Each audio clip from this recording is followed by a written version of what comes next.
So I'm here with Alvarys Santana, a corporate mid-level management leader who is also the founder and CEO of ASC Books. How are you doing today?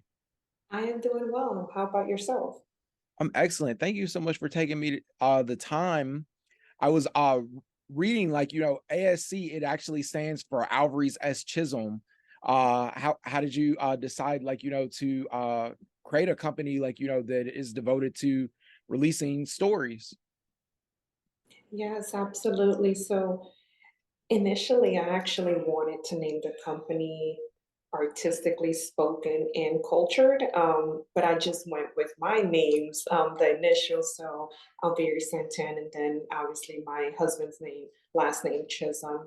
But I would say everything stemmed from a very unique situation. So I am Hispanic, while my husband, he's African American, Asian and Pacific Islanders. So I knew my children were going to have so many different sets of challenges. Like they're going to start checking off the other box, or they're going to check off everything except for being Caucasian. So everything stemmed from being a minority and understanding the hardships.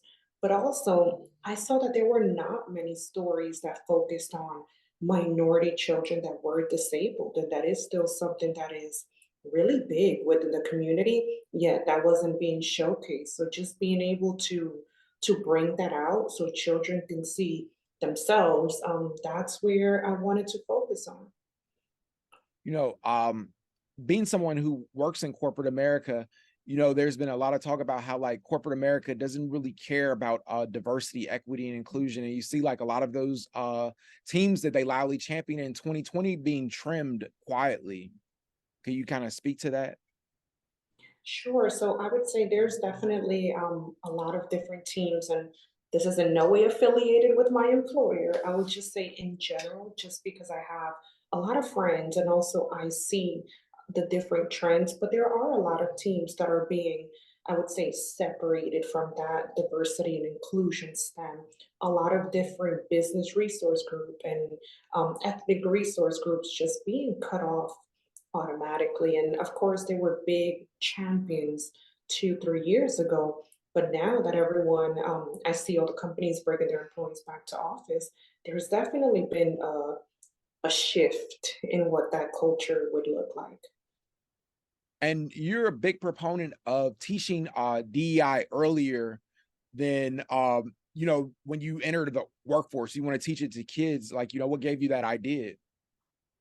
Yeah, so I would say if you start teaching it later, I'm going to assume you already know there's a problem, and that's why you have to start teaching it, versus just start teaching children early on, like, hey, people are different. People are going to come from different walks of life, different cultural backgrounds, different languages. There will be different foods.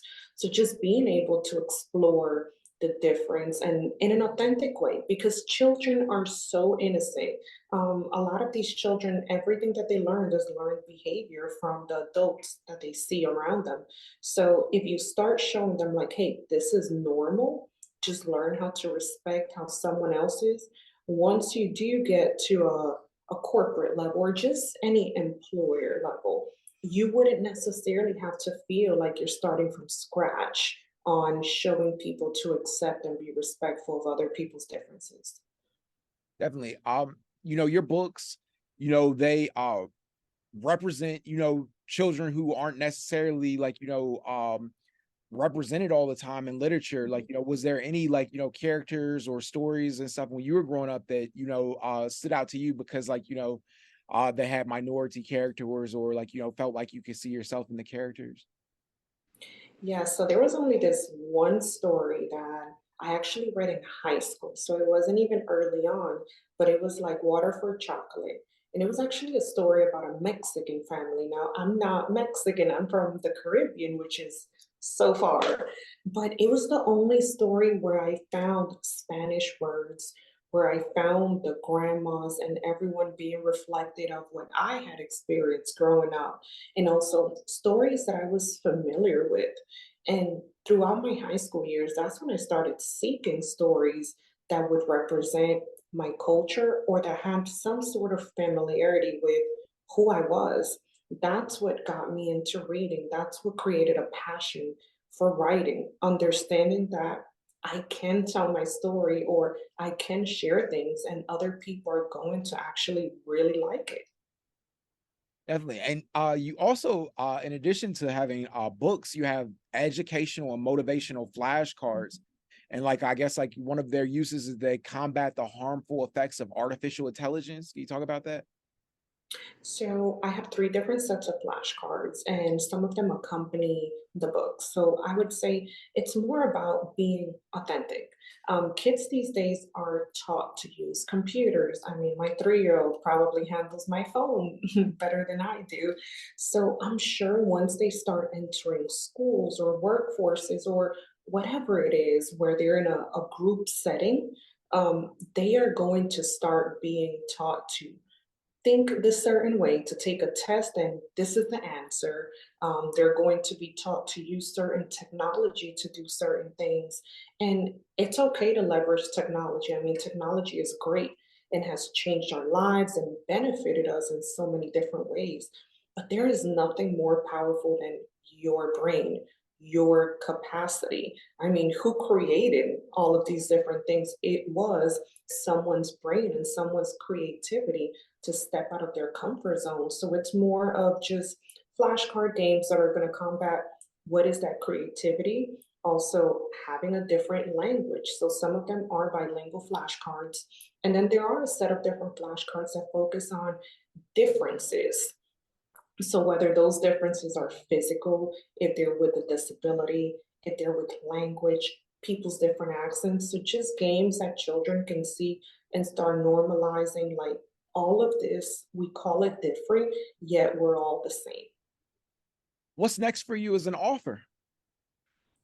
I would say right now, I do have a different set of books that I'm working on for 2024, but I would like to just focus on bringing these books to more different schools. So I've been able to sell to different organizations in large volumes, and they actually want me to start speaking at their events and doing different things. So I've been trying to manage my schedule, but it's more of getting to know the children. I want to authentically like interact with children. Hey, how do you feel about this book? What does it spark out for you? What did you not like? I love constructive criticism. If you don't like something, tell me how can it be better? And I think children are great beta readers where they will be honest with you. They're not going to lie or sugarcoat it. They really will tell you, I don't like it, or I love this. Definitely. Do you read your children your books? Yes, so my son right now, he is 5 years old, and we have read a book probably like every other day since he's been a newborn. So we read a lot. My son has also been reading since he's been 3 years old. So we've made sure that we foster that love for learning, just for education in general. So my son is fully bilingual, and right now in kindergarten, he is doing a Mandarin Chinese immersive program. So I'm like, dude, I don't understand you in English, and now I have to understand Mandarin. Wow, that's incredible. Thank you so much, Alvarys Santana. I really appreciate you for taking the time. Thank you so much for having me. Of course.